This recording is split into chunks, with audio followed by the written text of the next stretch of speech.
नमस्कार. श्री स्वामी समर्थ. अवधूत चिंतन श्री गुरुदेव दत्त. तर बघा, स्वामी चरित्र सारामृताचं पारायण करत असताना परत बऱ्याच जणांचा प्रश्न आहे की नॉनव्हेज खाऊ का? त्याच्यानंतर ना काही पालन करायचं, काही नियम अटी आहेत. त्याच्यानंतर बऱ्याच जणांना अजून सुद्धा माहिती नाहीये की नित्यसेवा कशी करायची. तुम्ही जे काही कोणतं पारायण करत आहात, तर ते पारायण चालू असताना नित्यसेवा चालू ठेवावी का? त्याच्यानंतर ना तुम्हाला जर अचानक संकल्पयुक्त पारायण करत असताना जर तुम्हाला काही गावाला अचानक जावं लागलं किंवा त्याच्यानंतर तुम्हाला काही अडचणी आल्या, तर तुम्ही काय म्हणजे नाही का काय करावं? तर त्या संदर्भात सर्व प्रश्नांची उत्तरं मी खरं तर सांगणार आहे. खरंच म्हणजे नाही का स्वामी चरित्र सारामृत जर तुम्ही नित्यसेवेमध्ये रोज जर पठण करत असाल, तर कितीतरी प्रश्नांची उत्तरे तुमचं महाराज म्हणजे नाही का महाराज सहज सोडवतात बघा. तर एवढं ही प्रभावशाली देखील सेवा आहे. कितीतरी प्रश्न जे काही सांसारिक आयुष्यामध्ये आपले जे काही छोट्यातले छोटे मोठ्यातले मोठे जे काही अडचणी प्रश्न चालू आहे तुमच्या जे आयुष्यात, तर ते खरंच महाराज ह्या सेवेने नित्यसेवेच्या सेवेने खरंच महाराज खूप मोठ्या प्रमाणात कमी करत असतात. आणि खरंच असं म्हटलं जातं की जेव्हा रोज तुम्ही नित्यसेवा करता, तर तुमच्या जे काही आयुष्यात रोजच्या जे काही तुम्ही तुमच्याकडून चुकून झालेल्या जे काही गोष्टी असतात किंवा तुमच्याकडून काही चुका झालेल्या असतात, तर त्या या सेवेमुळे स्वामी चरित्र सारामृताच्या सेवेमुळे बऱ्याचशा कमी व्हायला लागतात. आपले प्रारब्ध सुद्धा महाराज म्हणत असतात बघा, तुमच्या प्रारब्धाच्या मध्ये तुमच्या कर्माच्या मध्ये मला येण्याची म्हणजे मी येत नाही किंवा तुमच्या प्रारब्ध तुम्हाला भोगावंच लागणार आहे. तर बघा, तर ते जेव्हा आपण नित्यसेवा आपली चालू असते ना, तर तेव्हा खरंच महाराज आपले प्रारब्ध सुद्धा महाराज आपल्या कर्माच्या मध्ये येत नाहीत. जे काही आपले कर्म आहेत, आपले भोग आहेत, आपले प्रारब्ध आहेत, तर ते आपल्याला भोगावेच लागणार आहेत. पण महाराज एक म्हणत असतात की जेव्हा तुम्ही खरंच माझी नित्यसेवा माझी सेवा जर तुमच्या रोजच्या ह्याच्यात जर तुम्ही करत असाल, नित्यसेवा करत असाल, तर जे काही आयुष्यात अडचणी आहेत, संकटे आहेत किंवा जे प्रारब्ध आहे, तर त्याची तीव्रता नक्कीच मी कमी करू शकतो. तुमचे कर्म जे काही भोग आहेत ते तुम्हाला भोगावेच लागणार आहेत. पण त्याची तीव्रता किती ठेवायची, तर ते माझ्या हातात आहे. त्याच्यामुळे नक्कीच सांगते की सेवा करा.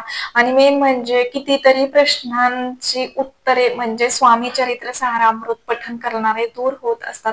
त्याच्यामुळे नक्की सेवा करा. बघा, ज्यांना खरंच माहिती नाहीये नित्यसेवा कशी करायची, तर सांगते. रोजचे स्वामी चरित्र सारामृताचे रोजचे 3 अध्याय आणि 11 माळी जप ह्याला नित्यसेवा आणि पंचमहायज्ञ ह्याला खरं तर नित्यसेवा म्हटली जाते.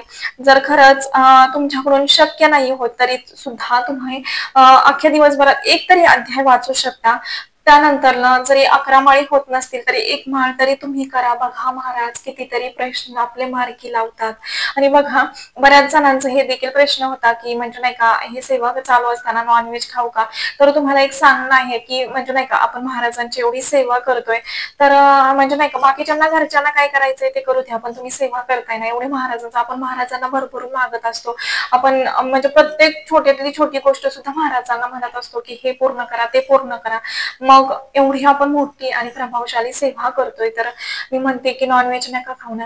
आणि खरंच तुम्हाला एक सांगते की जेव्हा खरंच तुमच्या मनात आहे सेवा करणं आणि तुम्हाला नॉनव्हेज देखील खायची इच्छा आहे, तर तुम्हाला एक सांगते की बाकीच्यांना करू द्यात घरात किंवा बाकीच्यांना खायचं असेल तरी खाऊ द्यात, पण तुम्ही सेवा चालू असताना तरी खाऊ नका.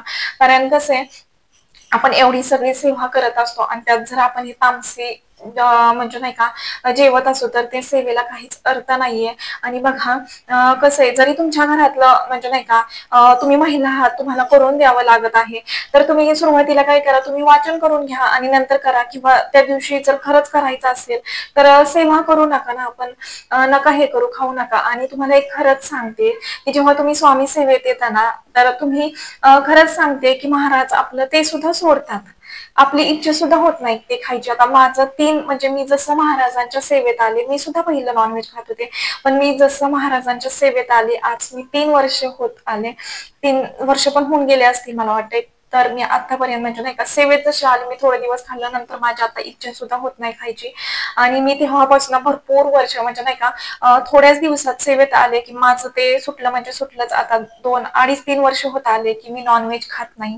किंवा आमच्या घरात सुद्धा माझ्या मिस्टरांना तर खूप आवडत होतं, पण ते सुद्धा खरं तर सेवा करतात. ते खरंच म्हणजे नाही का कोणतीच सेवा करत नव्हते किंवा काहीच नव्हतं तरी सुद्धा ते आता महाराजांची सेवा करतात. खरंच त्यांचा सुद्धा खूप महाराजांवरती विश्वास बसलेला आहे. एवढंच महाराजांनी आम्हाला प्रत्येक संकटातून बाहेर काढलेला आहे किंवा खरंच जेव्हा गरज होती आणि तेव्हा कधी म्हणजे नाही का कोणीच आपल्यासाठी मदतीला खरंच म्हणजे नाही का अवेलेबल नव्हतं, तेव्हा खरंच महाराजांनी प्रत्येक संकटातून आम्हाला बाहेर काढलेलं आहे.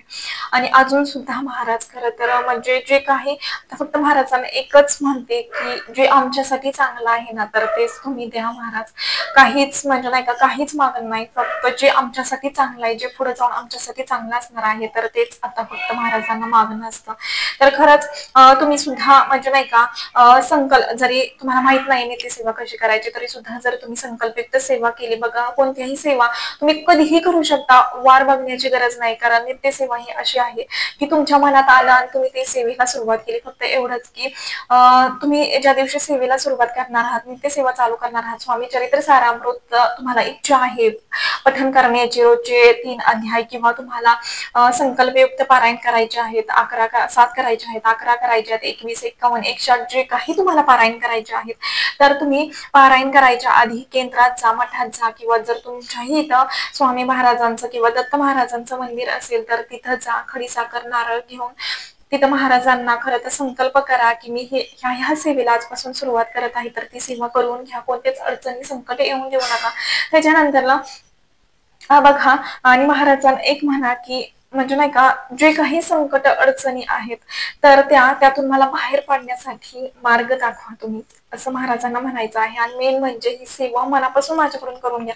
बघा जेव्हा तुम्ही संकल्पयुक्त पारायण करताना महाराजांना सांगून पारायणाला सुरुवात करताना तर खरंच महाराज तेवढ्या मनापासून आपल्याकडून सेवा सुद्धा करून घेत असतात. भले महाराज परीक्षा घेतात त्या सेवा चालू असताना पण तेवढंच महाराज आपल्याला सांभाळून सुद्धा घेत असतात. कितीही मोठी संकट आली तरी सुद्धा त्यातून महाराज आपल्याला मार्ग दाखवत असतात. फक्त एवढंच महाराजांचं असतं की संकटे का देतात, अडचणी का देतात, म्हणजे परीक्षा का बघतात की खरंच तुम्ही त्यातून सुद्धा माझी सेवा करताय का. खरंच तुमची तळमळ महाराज बघत असतात की किती तुम्हाला सेवा करायची आहे, तुमची तळमळ महाराज बघत असतात आणि तशाच पद्धतीने तुम्हाला घडवत असतात, तुम्हाला देत असतात. बघा तर बघा खरंच म्हणजे ज्यांना इच्छा आहे ना महाराजांची सेवा करण्याची त्यांना खरंच वेळ दिवस काळ खरंच ते बघत नाही, डायरेक्ट सेवेला तुम्ही जरी सुरुवात केली तरी सुद्धा काहीच हरकत नाहीये. आणि बघा मला खरं तर एका दादांचा प्रश्न होता की म्हणजे नाही का घरातील त्यांच्या कोणतरी आजारी व्यक्ती आहे आणि त्यांनी नॉनव्हेज खाल्लं तर चालेल का. ठीक आहे तुम्ही त्यांच्यासाठी तर सेवा करत असाल तर त्यांना खाऊ द्याल, पण म्हणजे नाही का फक्त एवढंच की नाही का जरी तुम्ही काही त्यांना तीर्थ वगैरे देत असाल तर तसं म्हणजे नाही का जरी अभिषेक करत असाल किंवा तुम्ही तारक मंत्राचं तीर्थ देत असाल तर ते तीर्थ पिणार त्यात नॉनव्हेज खाणार तर ते बरोबर नाहीये. खरं तर ते तुमचं तुम्ही ठरवा, पण खरंच म्हणजे नाही का जर तुम्ही कोणासाठी तुमच्या घरातील व्यक्तींसाठी जर सेवा करत असाल तर तुम्ही तरी खास खाऊ नका जोपर्यंत सेवा चालू आहे. आणि संकल्पयुक्त सेवा करत असताना तर नॉनव्हेज म्हणजे काहीच अटी नाहीयेत, पण नॉनव्हेज तरी पाळा. संकल्पयुक्त सेवा करत असताना म्हणजे नाही का नॉनव्हेज खाऊ नका आणि महाराजांना मनोमन प्रार्थना करा की जे काही तुमच्या अडचणी आहेत किंवा जे काही तुमचे प्रश्न आहेत, तुमची इच्छा आहे ते महाराजांना बोलून ते पूर्ण सांगा. बघा आणि एक सांगायचं आहे की बघा काही काही म्हणतात की म्हणजे नाही का मी एवढी सेवा केली पण त्याला अनुभव आलेला नाही, तर तुम्हाला एक सांगते कसं असतं ना आपलं प्रारब्ध सुद्धा मध्ये येत असतं. कारण जी काही सेवा करताय ना तुम्ही तर ते प्रारब्ध कमी करण्यासाठी सुद्धा त्या सेवेचा उपयोग होत असतो. बघा त्याच्यामुळे असं कधीच म्हणू नका की ही इच्छा पूर्ण नाही झाली, ती इच्छा पूर्ण नाही झाली. खरं तर आपल्या इच्छेपेक्षा पण महाराजांचं नियोजन आपल्यासाठी खरंच खूप महत्वाचं असतं आणि ते पुढे जाऊन कळतं सुद्धा. मला ह्या गोष्टीचा खरंच खूप अनुभव आलेला आहे की मी एखादी गोष्ट मागितली आणि महाराजांनी त्या टायमिंग मध्ये पूर्ण नाही केली की खरंच सगळ्यांचाच मूड ऑफ होतो, माझा देखील होत होता. पण आता मला त्या गोष्टी कळतायत की म्हणजे नाही का पुढे जाऊन त्या गोष्टीचं महत्व की त्या टायमिंग मध्ये ते झालं नाही, कारण खरंच आपल्याही आयुष्यात त्या म्हणजे नाही का काहीतरी परिस्थिती येणार होती किंवा आपल्याही आयुष्यात म्हणजे नाही का पुढे जाऊन काहीतरी महाराजांना आपल्याला ते चांगलं द्यायचं आहे म्हणून फक्त महाराज त्या टायमिंग मध्ये देत नाहीत. जेव्हा वेळ येते काळ येतो ना तेव्हा महाराज एवढं भरभरून आपल्याला देत असतात ना खरंच म्हणजे ते तुम्ही स्वतः अनुभव घ्याल एवढं महाराज म्हणजे जे काही आपण म्हणजे मागितलं सुद्धा नाहीये किंवा आपल्या कल्पनेच्या पलीकडे सुद्धा महाराज आपल्याला तेवढं देत असतात भरभरून. फक्त तुम्ही महाराजांच्या परीक्षेत पास झालं पाहिजे. आपले प्रारब्धाचा भोग आपल्याला भोगून मगच आपल्याला हे सगळ्या गोष्टी खरं तर मिळत असतात. फक्त महाराजांवरती तेवढा विश्वास हवा. आपण जेवढे श्रद्धेने, विश्वासाने महाराजांवरती विश्वास ठेवून जेव्हा सेवा करतो ना, तर तेव्हा नक्कीच महाराज आपल्याला तेवढं भरभरून देत असतात बघा. आणि खरंच जरी तुम्हाला गावाला म्हणजे नाही का संकल्पित सेवा चालू असेल आणि जर गावाला जावं लागत असेल, तर खरंच म्हणजे नाही का तुम्ही 3-3 अध्याय वाचत असाल किंवा रोज एक जरी म्हणजे पारायण करत असाल स्वामी चरित्र सारामृताचं, तरी तुम्ही सकाळी लवकर उठा, सकाळी सेवा करा आणि जरी लवकर यायचं असेल तरी तुम्ही माघारी आल्यावर सुद्धा सेवा करू शकता.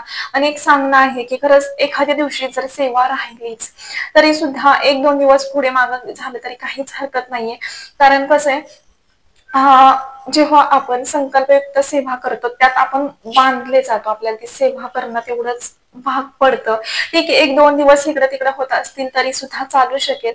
पण खरंच तुम्ही संकल्पयुक्त सेवा केली आणि तर ते मधूनच सोडली तर त्याला काहीच अर्थ नाहीये.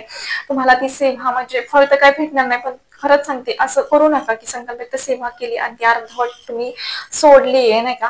तर असं नका करू. संकल्पयुक्त केली असेल तर तो संकल्प म्हणजे ती सेवा पूर्ण करा. आणि खरंच एक सांगणं आहे की ज्यांना खरंच गरज आहे, जे खरंच संकटात अडचणीत आहेत, तर त्यांना नक्की ही सेवा करायला सांगा. बघा, जेव्हा तुम्ही कुठेतरी कोणासाठी चांगला विचार करताना तर महाराज सुद्धा तुमच्या आयुष्यात कुठे ना कुठे काहीतरी चांगलं करत असतात. त्याच्यामुळे ज्यांना खरंच गरज आहे ना, की ज्या अडचणीत आहे तुमच्याही जवळचे कोण मित्रमंडळी, नातेवाईक, तर त्यांना ही सेवा सांगा. खरंच महाराज खरंच म्हणजे नाही का एखादी व्यक्तीचं जर एखाद्या सेवेने जर चांगलं होत असेल ना, तर नक्की त्याला सांगण्यात काहीच म्हणजे हरकत नाहीये. कारण ते जेव्हा पुढे जाऊन सुखी होतात ना, म्हणजे त्यांचंही कुठेतरी म्हणजे जे स्वामी सेवेत ते येऊन त्यांचंही पुढे चांगलं होत असताना तर मनोमन त्यांचा म्हणजे नाही का हे सुद्धा त्यांचा आशीर्वाद सुद्धा तुम्हाला लागत असतात. त्या सेवेचं जरी तुम्ही एखाद्या व्यक्तीला सेवा सांगताय आणि ती सेवा जर त्यांनी केली आणि त्या सेवेतून जर त्यांचं चांगलं झालं ना, तर खरंच त्यांचं चांगलं झालेल्याचं त्यांचा आत्मा खरंच तुम्हाला कुठे ना कुठे एक आशीर्वाद देत असतो. त्याच्यामुळे नक्कीच एखाद्यासाठी खरंच तुम्हाला नाही करता काही आलं ना, तरी सेवा तरी नक्की सांगा. बघा, एखाद्याचं चांगलं झालं तर त्याचा आशीर्वाद तुम्हाला कुठे ना कुठे भेटत असतो.